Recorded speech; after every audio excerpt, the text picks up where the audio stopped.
Muito bem, muito bem. Saudações a todos, ouvintes, audiência. Estamos aqui mais uma vez, episódio número 79 do Show Sedentarismo. Estou aqui, eu, Ivan de Marco, Guilherme Moscati, Nívia Junqueira, Thiago Necchini, mais uma vez para falar de assuntos relacionados ao exercício físico e como a gente dá um show no sedentarismo, conforme anunciado no episódio anterior. Hoje nós vamos falar sobre efeitos do exercício físico no cérebro. E eu vou fazer a provocação inicial e vou passar a bola já para minha direita no vídeo aqui, que eu não sei se é a direita de quem está vendo, mas para minha direita no vídeo aqui, que é o Guilherme. E o que eu gostaria de começar falando aqui é que a gente pensa muito em exercício físico, né? E não é errado pensar que exercício físico é, na verdade, contração e relaxamento muscular voluntários. Porém, os efeitos do exercício físico no corpo vão muito, mas muito além daquilo que a gente pode observar na musculatura, aquilo que a gente pode observar, inclusive, na composição corporal, na preparação física. Em especial, hoje nós vamos falar dos efeitos do exercício físico no cérebro. Então, eu vou, fazendo essa introdução, já vou mandar para a primeira rodada de sabedoria dos meus amigos aqui, passando a bola para o Guilherme. Fala aí, Gui, de exercício físico e cérebro. Eu que estudo longevidade, eu dei uma pesquisadinha essa semana, peguei 2 estudos científicos, não os li inteiro, e assisti algumas palestras médicas e consumi conteúdos de podcast em português e em inglês para estar aqui e trazer um conteúdo relevante. E uma coisa muito bacana que eu tinha assistido foi eu vou cobrar do TED depois direito, porque eu faço muito propaganda deles, da Wendy Suzuki. Então, lembrar da Wendy do Peter Pan e da Moto Suzuki, fiz 2 propagandas aqui. E ela é uma neurocientista que pesquisou os efeitos no cérebro, porque ela percebeu, quando ela estava muito penetrada nos estudos sobre a memória, que ela estava sem vida social, tinha ganho 11 quilos. E ela se matriculou na academia porque ela foi fazer um passeio de rafting e ela foi a mais fraca do passeio de rafting. E aquilo a incomodou. Ela começou a montar uma rotina diária de ir para a academia, emagreceu os 11 quilos e um dia ela estava fazendo uma proposta para um novo estudo e falou, nossa, como está fluindo isso aqui? E ela foi pesquisar um monte de coisa com base em neurociência, que é o que ela faz. Inclusive, mudou completamente a pesquisa dela e passou a pesquisar a atividade física e os efeitos da atividade física no cérebro. Pois bem, o efeito imediato da atividade física no cérebro, segundo ela, Wendy Suzuki, são imediatos, logo depois da primeira prática de atividade física. Hoje, eu fiz hoje. Estou sedentário a vida inteira. Já melhora o humor e a capacidade de concentração. E, além disso, o efeito prolongado é diminuir substancialmente, ela não fala em percentuais, a prevalência de Alzheimer e de demência. Está contigo aí a palavra de volta. Então aí, você tocou num dos efeitos que eu acho que é super relevante, que é o efeito sobre, se a gente fala de cérebro, nós estamos falando de funções cognitivas. Memória, foco, atenção, capacidade de raciocínio, capacidade inclusive de abstração também, né? E estamos falando também, além da função, a gente tem que entender que isso está mediado por alguma função química. Quando a gente fala de química, a gente está falando obrigatoriamente de estado emocional, de humor, ou mais energizado ou menos energizado e tudo isso. Então, sem dúvida nenhuma, a pesquisa dela corrobora tudo também que eu sei. E, de fato, eu acho que a discussão também fica bem legal se a gente pensar assim, tem um efeito agudo, sim. Tem um efeito agudo, tem uma coisa que você faz, mesmo estando 1 ano, 1 década, 20 anos sem fazer exercício, e imediatamente existe produção de alguma coisa química no cérebro. Em especial, parece que a coletânea de estudos que eu já li, que não é talvez a mais volumosa, mas não é pequena, ela fala de um tipo de fator neurotrófico, né, que é uma espécie de um fator que estimula algum tipo de crescimento de células. E aí um tal de BDNF, que é um fator neurotrófico que estimularia não só não só a produção de novas células nervosas, o que parece que a gente achava que não teria, em regiões do cérebro, em especial no hipocampo, que é uma região muito associada à memória, acontece um aumento da massa, né? Então dá para imaginar que pode ter havido não só, quer dizer, pode ter havido o aumento do número de células, mas também essa proteína associada a uma outra proteína chamada TRKB, que chama-se tirosina quinase B, não só aumenta talvez o número de células, mas certamente aumenta a conexão entre elas. Né? Aumenta os ramos, o mesmo neurônio conecta com outros, por assim dizer. Né? Então, isso e realmente a documentação científica fala muito de efeitos também agudos, efeitos imediatos. No efeito prolongado, tem uma coisa aqui que é que tipo de atividade? Que tipo de atividade é mais, ou poderia ativar mais, ou ter mais benefício para o cérebro? A gente discute muito que atividade é melhor para emagrecer, que atividade é melhor para hipertrofia, que atividade é melhor para, sei lá, para postura, para dor nas costas, para isso, para aquilo. Parece que é uma combinação da atividade aeróbio contínuo constante, então seria, sei lá, 30 minutos de esteira na mesma velocidade, com alguma atividade que a gente chama, no nosso linguajar mais popular, a gente chama de treinamento funcional, que é o quê? Que é treinar com o máximo de foco mental possível, ou seja, não deixar o cérebro no vestiário. É o cérebro participando do exercício. Então, por exemplo, quando alguém está em cima de uma superfície de instabilidade e está realizando contração e relaxamento muscular e tendo que prestar atenção para não cair, isso por si está tendo uma demanda no sistema equilíbrio, sistema de atenção, de foco, e também a gente está favorecendo esses efeitos. Devolvendo para você, você devolve para quem mais, repassa para frente para quem mais. Você chegou a ver alguma coisa disso na tua pesquisa, não? Não entrei no mérito da proteína, até porque tem algumas outras coisas que depois eu vou falando aqui. Eu estou fazendo um curso de wellness online da Universidade de Yale, que está bem interessante.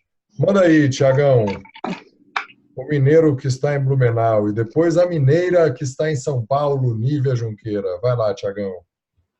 Fala, pessoal. E aí, tudo bem? Eu acho que, além dos benefícios fisiológicos que o Ivan citou, dos cognitivos que o Guilherme citou, tem os efeitos comportamentais. O nosso cérebro, o hipotálamo, ele é o nosso HD. Então, ele vai registrar tudo que a gente faz durante a vida inteira. Enfiou o dedo na tomada, tomou choque, opa, melhor não enfiar o dedo na tomada mais. Então, uma das formas que eu aconselho as pessoas, por exemplo, que querem emagrecer ou querem fazer com que o seu corpo fique minimamente ativo, é treinar 4 vezes por semana ao invés de 3. A partir do momento que você treina 4 vezes por semana, o seu cérebro entende que você é mais ativo, que você precisa estar preparado para as suas demandas fisiológicas, para as suas demandas ambientais, do que se você só treina 3, quer dizer que você é 4 dias sedentário. Então, o hipotálamo ele vai reagir de acordo com o ambiente. Treinar, de certa forma, é um ambiente hostil, é uma maneira que a gente faz para simular a caça, a fuga, e é muito comum no nosso cérebro, primeiro ponto, evitar aquele lugar. Então, antes de treinar, o nosso cérebro, o hipotálamo, manda mensagens para a gente: não vá para aquele lugar, porque ali é hostil, ali é ruim. Você só vai precisar fazer isso caso seja necessário, se tiver um leão correndo atrás de você.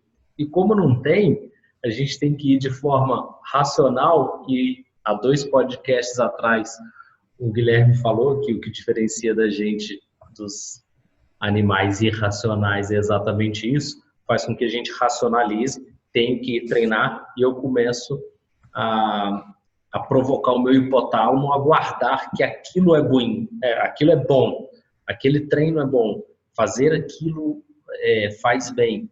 Então, a gente acaba sendo uma escolha nossa, gravar no nosso hipotálamo o sedentarismo ou gravar no nosso hipotálamo ser ativo.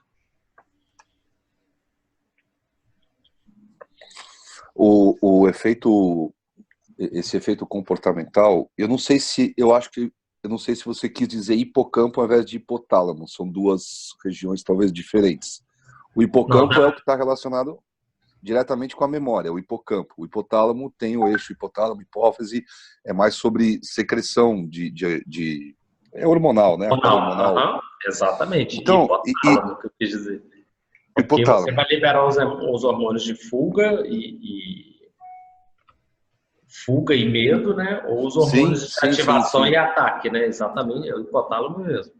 Sim, e aí nós estamos falando de um sistema nervoso central. Não da né? memória. Certo, nós estamos falando do sistema nervoso central. E eu adorei quando você falou comportamental, porque muito do que a gente está fazendo aqui é a favor da construção do hábito do exercício físico. E hábito é registro, hábito não forma no glúteo, hábito não forma no abdômen, não forma no bíceps, forma no sistema nervoso.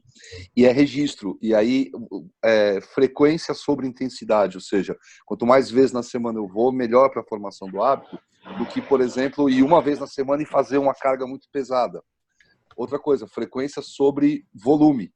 É melhor ir 5 vezes na semana e fazer 5 minutos cada vez dessas 5 vezes, do que uma vez na semana e fazer 100 minutos para a formação do hábito. E isso é importante. Quando você citou também a vantagem evolutiva humana, eu já tenho bastante também convicção de que a principal vantagem evolutiva humana sobre os outros animais é um construto humano chamado amor. Não vamos entrar nesse tema, mas é verdade. É verdade. O amor é um construto humano. Né? Tem inclusive um parênteses aqui, um filme chamado A Guerra do Fogo, tem uma cena final na Guerra do Fogo que a reprodução humana que aconteceria numa determinada posição, que é a posição dos mamíferos, a mulher toma a iniciativa de virar e olhar nos olhos, a partir dali nasce o amor romântico. Né? Mas essa é a maior vantagem. Agora, aonde acontece de fato a diferenciação do sistema nervoso humano do sistema nervoso dos primatas e talvez até de outras espécies?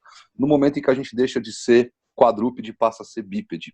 O nível de demanda sobre o sistema nervoso, que é quem controla o sistema motor também, porque pensar nada mais é do que internalizar movimento, o nível de demanda sobre o nosso sistema, não só porque a gente tem que se equilibrar em duas pernas, mas porque da noite para o dia, em termos de janela evolutiva, a gente se depara com 2 braços livres, com mãos livres. Então o nível de demanda sobre o sistema nervoso, ele estoura.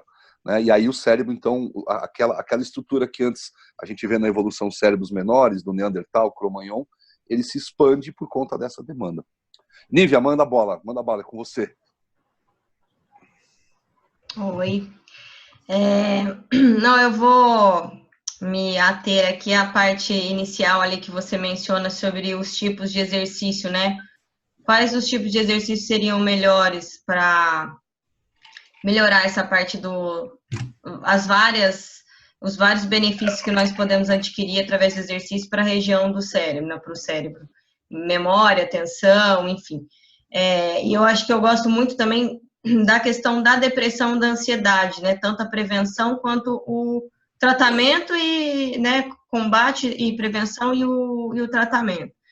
E tanto na prática quanto pelas coisas que eu já li, inclusive alguns livros iniciais sob indicação do Ivan, o exercício aeróbico, ele está sempre ali no início de tudo, né? É um dos principais. Então, raramente a gente vê estudos citando, pelo menos são poucos que eu já vi citando musculação, citando exercício assim. Geralmente é algo relacionado ou a HIIT ou a exercício aeróbico.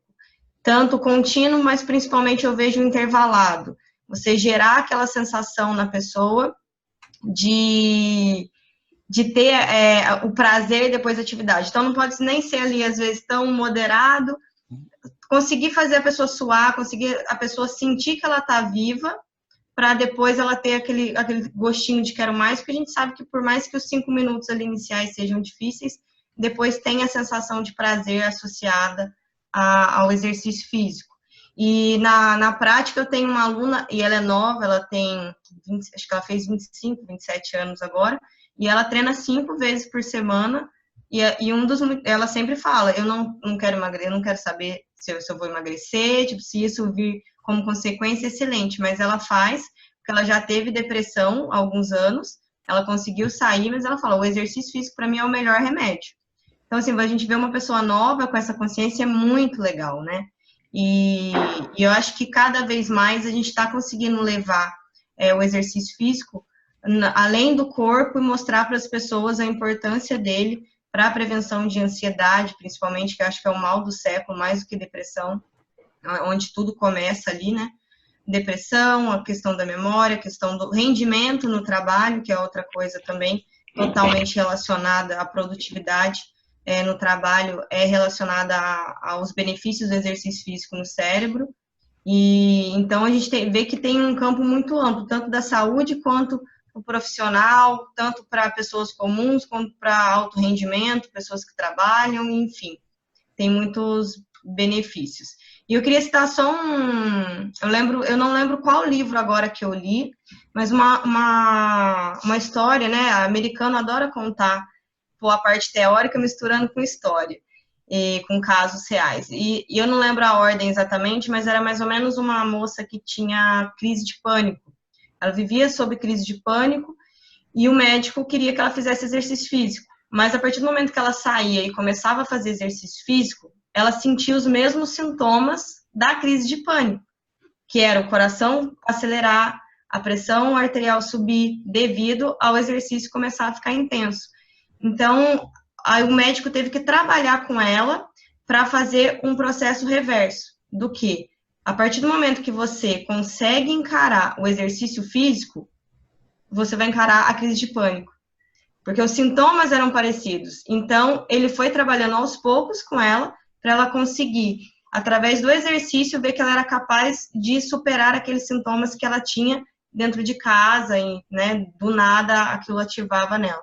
Então, é bem interessante, a gente vê desde a parte de, como eu falei, benefícios para pessoas comuns, como alto rendimento, trabalho, e também patologias mais graves aí. Fala aí, Gui, você levantou a mão enquanto a Nívia falava, manda ver. Levantei por uma coisa bem rapidinha aqui, segundos, e devolvo aí para você, que é o nosso anfitrião de hoje. Isso é sustentado por um dos estudos que eu vi lá da Universidade de Yale, que compara 3 grupos controles, é um ensaio randomizado, poderoso, onde um grupo faz uso de remédio antidepressivo, são depressivos, tá? O outro faz só exercício físico e o outro faz exercício físico e usa remédio. E, curiosamente, todos melhoram, obviamente, mas os efeitos mais duradouros são do terceiro grupo, que fazem só atividade física sem o remédio. Olha que curiosidade para a gente pensar em termos de efeito rebote. Vai lá, Ivan. Legal, esse é o estudo clássico, né, da depressão, que assim, como você falou, acho que o seminal é o Yale, e depois ele foi replicado inúmeras vezes e o resultado é consistente. Os 3 grupos, só remédio, só exercício, exercício e remédio, e o grupo só exercício, como você falou, todos melhoram. Claro que isso aí é aplicado em pessoas moderadamente deprimidas, né, clinicamente não é um nível de depressão pesado e tal, e tem total relevância, né? Então, se a gente está falando do efeito do exercício no cérebro, nós estamos falando de algo que beneficia todo tipo de saúde mental, todo tipo de doença relacionada a algum distúrbio relacionado a neurotransmissor, alguma coisa da mente. A Nívia se falou de livro, tem um livro que foi traduzido para o português, o nome em português chama-se Corpo Ativo, Mente Desperta. Esse livro, acho que é isso aí, né, Nívia? É isso aí. É isso aí. Esse não sei se está de ponta cabeça, mas é isso. Não, tá de pé. Essa é a literatura, tanto leigo como profissional. Não é um livro, assim, docinho de ler, mas é um livro que ele percorre todos esses caminhos que nós estamos falando aqui, né? Deixa eu rolar a bola aí, deixa eu ver o que o Thiago quer complementar aí e passar de novo para a Nívia, antes da gente falar de um caso que está nesse livro também, americano, que tem super a ver com tudo isso. Fala aí, Thiagão. Realmente a gente percebe nos nossos alunos, no nosso dia a dia, toda essa otimização dos hormônios, mais sorrisos, mais essa diferenciação mesmo de quem faz o que quem é iniciante e não faz, quem já faz há algum tempo. E uma coisa que tem saído também muito em pesquisas se você mantém o seu nível de atividade física igual por muito tempo, ele já passa a não fazer tanta diferença de forma antidepressiva. Então, trocar estímulos durante a atividade física também é muito importante para continuar tendo os mesmos benefícios de quem era sedentário e passou a fazer atividade física, ele ter essa troca, até para trocar de ambiente, trocar de tipo de exercício, de valência física, de modalidades. Quanto mais modalidades do tipo andar de skate, ou surfar, ou pedalar, ou fazer musculação, ou fazer crossfit, ou fazer natação, vão fazer com que mantenha-se estimulado os hormônios liberados no cérebro para manter fora da depressão ou fora desses quadros de ansiedade intensa. Isso também é muito bacana para a gente não achar que a mesma caminhada, no mesmo horário, há 15 anos, ela é benéfica, sem dúvida nenhuma, mas que o ideal ainda seria ter variações com ela, né? Golaço, golaço. É quando a gente fala do efeito para o sistema nervoso, o fator novidade, ele é sempre um elemento que demanda uma energia mental maior. Você vai fazer um caminho novo, vamos imaginar que você está acostumado a fazer um caminho qualquer para o trabalho, que seja de carro. Você faz um caminho novo, você tem que prestar mais atenção. Então tem um envolvimento, né, desse músculo aqui, vamos falar assim, do músculo mental maior. Golaço, golaço.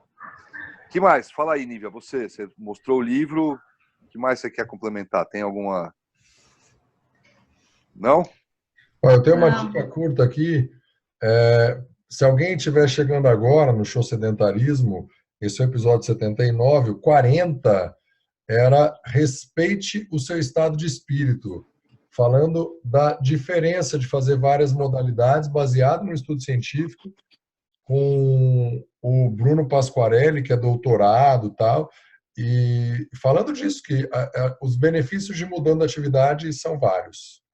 Se você chegou agora, tem lá um papo um pouco mais aprofundado sobre isso.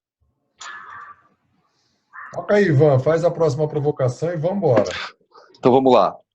Tem um relato interessante nesse livro que a gente sugeriu aqui, que a Nívia mostrou, que é a criação numa escola americana, se não me engano, na cidade de Naperville, a criação por um profissional de educação física, que inclusive já é falecido, de um troço chamado Zero Hour Fitness. Aquela escola estava sofrendo nos anos, esse professor, se não me engano, ele trabalhava ali entre sexta e sétima série, uma coisa do nosso, que seria o nosso ensino fundamental aqui, né? Sexta, sétima série lá. E a escola, os alunos vinham sofrendo muito, não só com a questão do desempenho acadêmico, e os americanos adoram Olimpíadas de Matemática, Olimpíadas de Ciências e tal, e aquela escola nunca tinha tido um resultado bom nessas Olimpíadas Mundiais, mas vinham sofrendo também muito com questões disciplinares, questões de comportamento, os alunos todos muito... E esse cara, ele teve uma ideia lá e ele instituiu os 5 dias da semana, de segunda a sexta, um troço que ele chamou de Zero Hour Fitness, ou seja, todos os dias da semana, a primeira aula era uma aula vamos chamar de educação física. E ele deixou a coisa muito simples no primeiro ano, ou nos primeiros anos.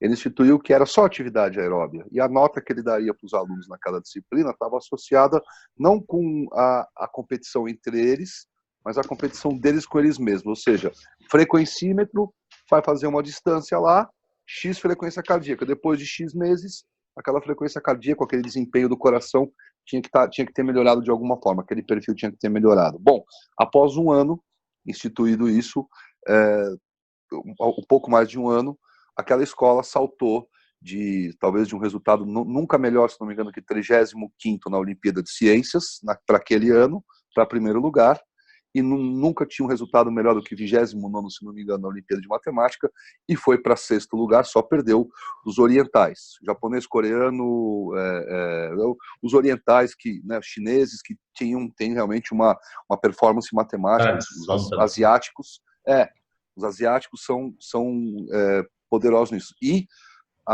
no ano seguinte da instituição disso, a incidência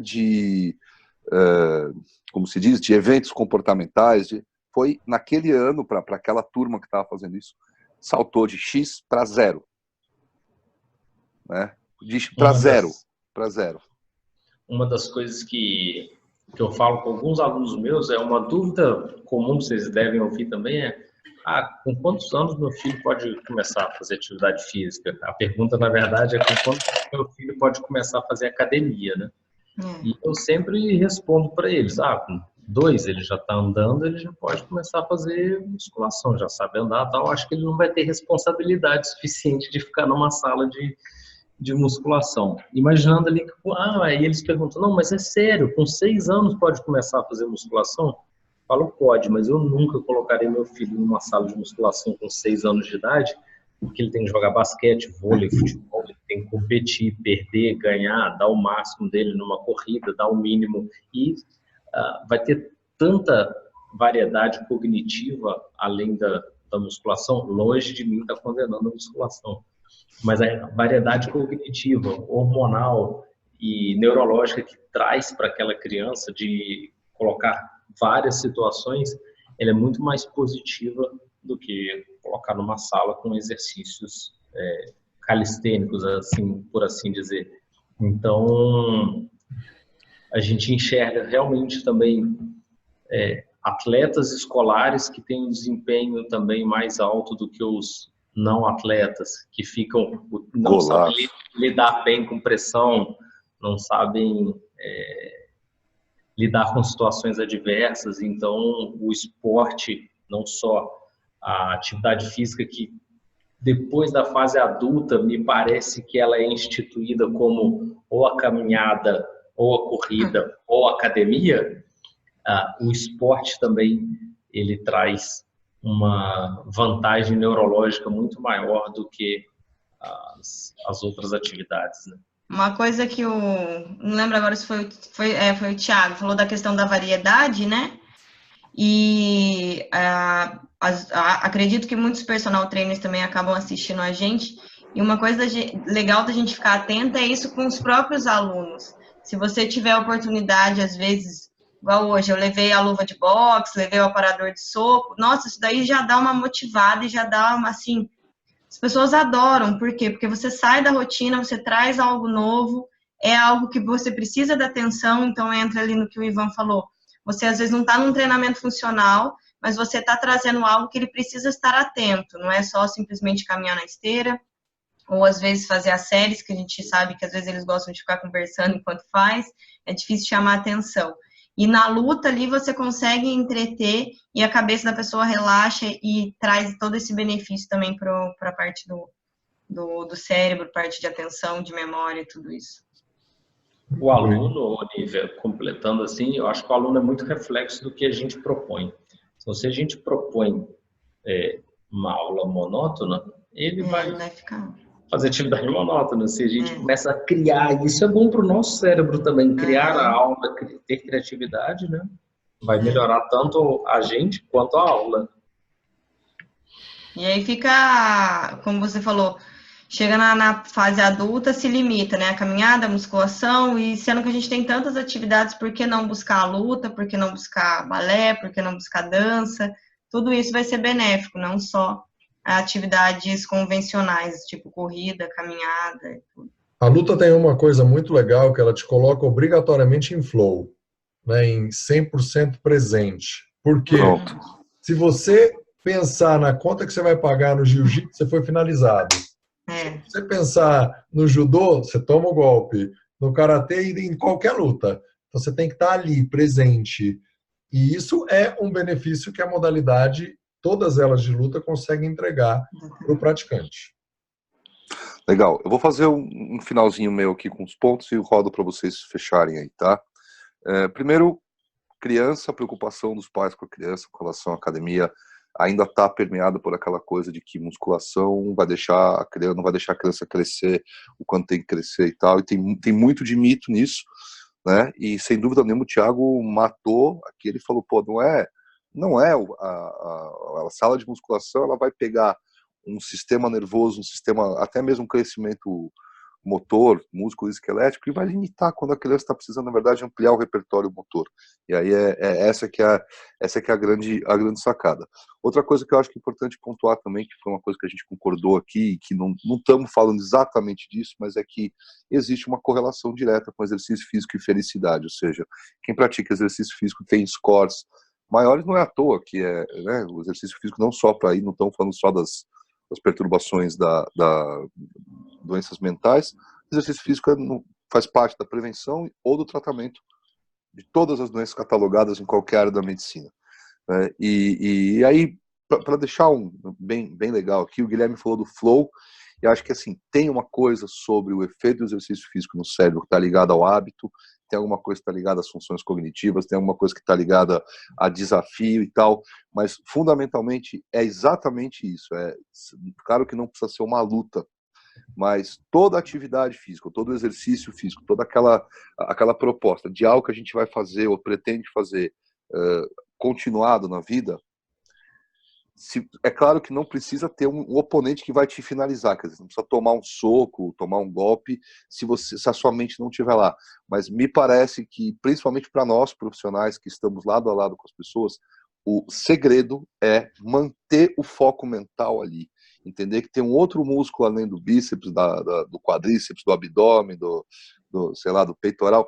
Tem um outro músculo que tá ali, que é o músculo mental, não necessariamente o cérebro, é o músculo mental. E aproximar as pessoas exatamente desse estado, que é o estado de fluxo, estado de flow, em que o tempo, que é o que a gente experimenta aqui. Nós temos aqui uma proposta de, sei lá, um pouco mais de 30 minutos, e ela passa em 5. Para mim, pelo menos, parece cada vez que a gente se conta é 5 minutos. Vamos lá, rodada final de vocês. Vamos começar primeiro as damas. Nívia, colocações finais, proposições finais. Vamos lá. Não, acho que hoje a gente conseguiu resumir um pouco aí esse tema que é tão amplo, né? Que ainda dá para a gente fazer vários episódios sobre esse assunto. Então, eu vou fechar só com o que eu fiz no final de semana, como o Gui gosta de colocar. Sábado foi a musculação tradicional, domingo um pouquinho de basquete, e hoje eu fiquei off. Amanhã eu volto. Vamos lá, pela ordem aqui. Vai lá, Gui. Olha só, hoje eu dei 13.600 passos, pedalei 45 minutos indo de uma aula até o outro trabalho.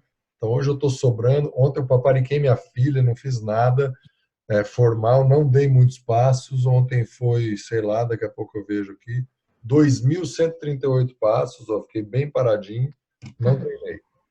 Quero bem rapidamente aqui dizer que estava ouvindo um podcast hoje dizendo sobre construção do hábito, que a gente precisa pensar que se a gente não treina, o exercício físico, a atividade é a floresta, e que a gente precisa criar uma trilha de um hábito. Então a gente passa uma vez e não é tão confortável, muita coisa esbarra, a segunda vai melhorando, a terceira, até que você passa muitas vezes forçosamente e aquela trilha fica mais fácil. Então fica a dica para a gente conseguir ter o efeito no cérebro. Se obrigue, você é um ser inteligente, coloque em prática que dá. Vamos lá, Tiagão. No livro O Poder do Hábito, ele cita muito esse comportamento cerebral, né? E uma das coisas que ele ele sempre linka todos os hábitos com gatilho, rotina e prêmio. E como atividade física, ele também linka, tem gatilhos do tipo deixar o tênis já pronto para você fazer sua atividade física, a rotina, a própria atividade física, e premie-se, seja até com uma comida gostosa ou com uma comemoração, ou até com dinheiro. Tem gente que poupa dinheiro com a própria atividade física. Opa, hoje eu vou me dar R$10, vou me dar R$20 para eu ter cumprido essa etapa. E em relação à atividade física que eu fiz, ontem eu fiz 2 treinos em Blumenau, estava um dia maravilhoso, um sol assim, muito bonito mesmo, então eu fiz um treino bem intenso de tarde, eu estou muito dolorido hoje e de noite ainda deu para fazer uma corrida.